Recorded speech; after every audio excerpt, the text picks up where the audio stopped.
তারা ভয়ঙ্কর পাপী। একটা প্রশ্ন থাকতে পারে, কোনো মুমিন মুসলমানকে আল্লাহর উপর মিথ্যা অপবাদ দেয়? হ্যাঁ দেয়, সাধারণ মানুষ তো দেয়, বড় মুফতি মাওলানারাও দেয়। বিশ্বাস হয় না?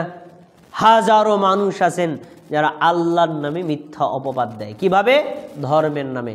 আল্লাহ তাআলা কোরআনে বলে নাই, কিন্তু কোরআনের নামে বলে দিচ্ছে। নবী সাল্লাল্লাহু আলাইহি ওয়াসাল্লাম হাদিসে বলেন নাই, কিন্তু হাদিসের নামে বলে দিচ্ছে। এগুলো হলো ভয়ঙ্কর অপরাধ। যেমন আমি এক মসজিদের ইমামতি করতাম। মসজিদের রুমে আমার সাথে দেখা করার জন্য একজন মুফতি মাওলানা আসছেন। উনি বাংলাদেশের বড় এক মাদ্রাসায় পড়ে আসছেন। তো এক কথা প্রসঙ্গে আমাকে বলছেন, আল্লাহ তাআলা বলছেন, নবী আপনাকে যদি আমি সৃষ্টি না করতাম তাহলে আসমান জমিন কোনো কিছুই সৃষ্টি করতাম না। আমি বললাম, কি বললেন, একটু বুঝে শুনে আবার বলেন।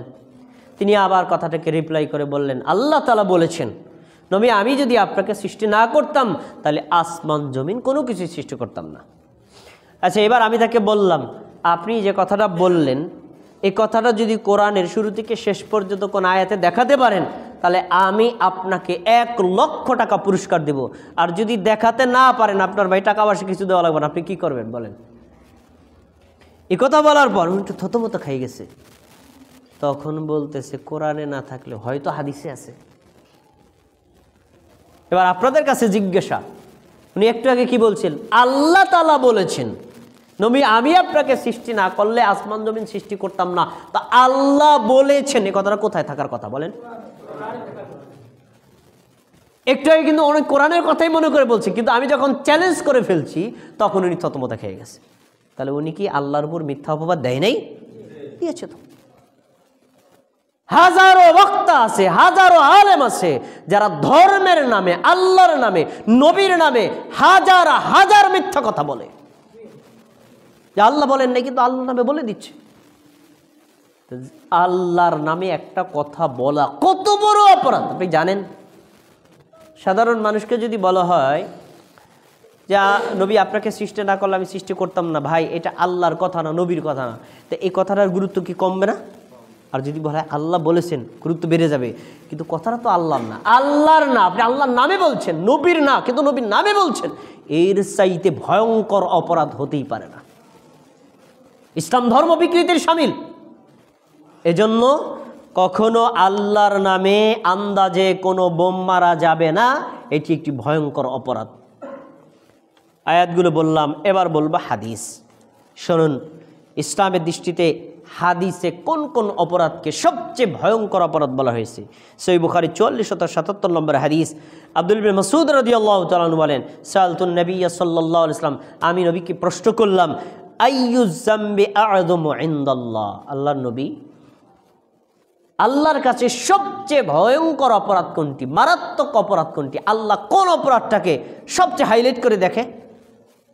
তখন আমাদের নবী বলছেন, আনতা জাআলা লিল্লাহি নিদ্দান ওয়া হুয়া খালাকাক, তুমি জানো, তুমি নিশ্চিত আল্লাহ তোমাকে সৃষ্টি করেছেন। আমরা কি নিশ্চিত না আল্লাহ আমাদেরকে সৃষ্টি করেছেন? এটা 100% কনফার্ম, আল্লাহ আমাদেরকে সৃষ্টি করেছেন। এই কথা জানার পরেও যদি আমরা আল্লাহ ছাড়া অন্য কারো ইবাদত করি, এটাই হলো আল্লাহর কাছে সবচেয়ে ভয়ঙ্কর অপরাধ। এর চাইতে ভয়ঙ্কর অপরাধ আল্লাহর কাছে আর হতে পারে না। এর অপর নাম কি? শিরক।